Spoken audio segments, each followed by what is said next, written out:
안녕하세요 여러분, 포켓입니다. 저번 이익은 대표님을 이어서 이번엔 이성호 대표님과 비대면 주식 신문십답 화상 연결을 준비했어요. 바로 시작해볼까요? 대표님, 자기소개 부탁드립니다. 안녕하세요. 투자불변의 법칙 필살기에 출연 중인 5스타의 이성호 대표입니다. 네, 이성호 대표님의 투자 필살기는 뭘까요? 저희 필살기는 탑다운 트레이딩입니다. 탑다운 트레이딩은 일단 경제를 먼저 보고 그 다음에 증시, 그 다음에 업황, 기업 분석 이렇게 역삼각형으로 내려오는 그런 투자 방법을 얘기를 합니다. 그래서 글로벌 경제라든가 국내 경제부터 글로벌 증시, 국내 증시, 그리고 각종 업황, 그리고 기업들까지 분석이 가능하고 또 전망까지 가능하다라는 점에서 독보적이라고 할 수가 있습니다.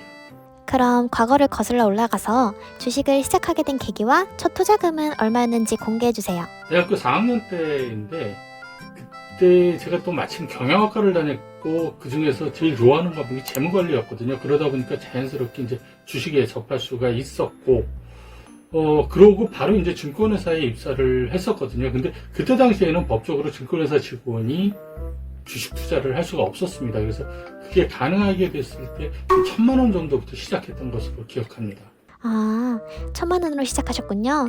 대표님, 이제 본론으로 들어가서 5월 증시 전망 간략하게 설명 부탁드립니다.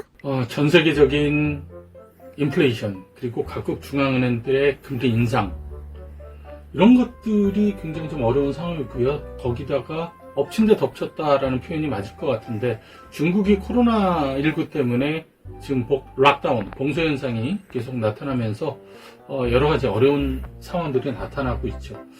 다만 아직도 우리나라는 물론이고 미국도 시중의 유동성이 풍부한 상황입니다. 그렇기 때문에 그게 하방을 단단하게 받쳐주고 있고요.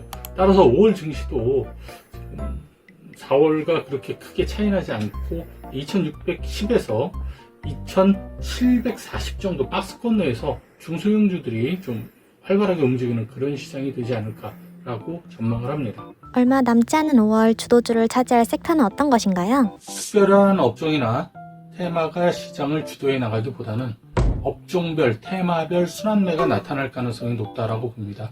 그리고 후반에는 업종 내 순환매, 테마 내 순환매 이렇게 좀 그 업종이나 테마 내에서도 종목이 슬림화돼서 그런 종목들이 좀 상당히 등락이 나타나는 시장이 될 것으로 예상을 합니다. 네, 그러면 투자한 종목이 상한가를 뚫고 올랐을 때 매도 시기는 어떻게 잡나요? 일단 당일 상한가를 치면은 그게 이제 풀리는지 안 풀리는지 잘 봐야 되겠죠. 그래서 풀리려고 그럴 때 절반, 그리고 나머지는 다시 상한가를 말아 올리지 못했을 때 무조건 거기서 이제 매도를 한다라고 보면 되고요. 그리고 만약에 그날 상한가가 풀리지 않았다 그런 경우에는 그 다음날 아침에 이제 소위 말해서 점상이 나오지 않은 경우에는 그 다음날 동시호가의 절반, 그리고 10시 이전에 절반을 매도하는 그런 방법을 쓰게 되면은 대체로 만족할 만한 결과가 나왔다라고 그렇게 생각이 됩니다. 그렇군요. 이번엔 우리 시청자분들을 위해 공개하지 않은 대표님의 시크릿 종목 힌트 2가지만 알려주세요. 지금 시장이 굉장히 어렵고 전반적으로 실적에 대한 기대가 굉장히 낮은 그런 상황이기 때문에 실적이 좋아지는 종목이 시장에서 조명을 받을 수밖에 없는 그런 상황이다라고 보고요. 또 올해 내내 인플레이션이 시장의 화두가 될 겁니다. 시장을 굉장히 압박할 수밖에 없는데 그래서 인플레이션에 강한 주식 이 2가지, 그러니까 실적이 좋고 인플레이션에 강한 주식 이 2가지 특징을 다 갖고 있는 종목들이라고 생각하시면 될 것 같습니다. 여러분, 들으셨죠? 대표님의 시크릿 종목. 정답을 아시는 분들은 댓글 남겨주세요. 그 다음은 주린이를 위한 멘탈 케어법. 예를 들면 변동장 속에서 흔들리는 멘탈 어떻게 잡아야 하나요? 내가 이 주식을 왜 샀는지 그 이유만 확실히 알아두시면은 멘탈이 흔들릴 일이 없다라고 생각을 합니다. 매수한 이유가 없어졌으면은 그 주식을 팔면 되는 거고요. 매수할 때 그 이유가 아직까지 남아 있으면은 그냥 계속 갖고 가면은 언젠가 그게 이제 호재로 나올 수 있기 때문에 그냥 갖고 갈 수 있다라는 거죠. 다만 매수한 이유가 뭔지 모른다. 그러니까 누가 사라고 그래서 샀는데 내가 그 이유를 모른다라고 할 경우에는 이거 좀 곤란하죠. 다음부터는 매수한 이유가 뭔지 꼭 알고 사셔야 합니다. 네, 참고하겠습니다. 이제 거의 마지막인데요. 이번 온라인 강연의 주제 살짝 스포 부탁드립니다. 많은 주린이분들이 최근 1, 2년 내에 주식을 시작하셨을 텐데요. 근데 이렇게 금리가 올라갈 때 과연 주식을 어떻게 해야 하는지, 내 계좌를 어떻게 갖고 가야 하는지, 또 어떤 주식을 사야 하는지 여기에 대해서 많이 당황스러우실 겁니다.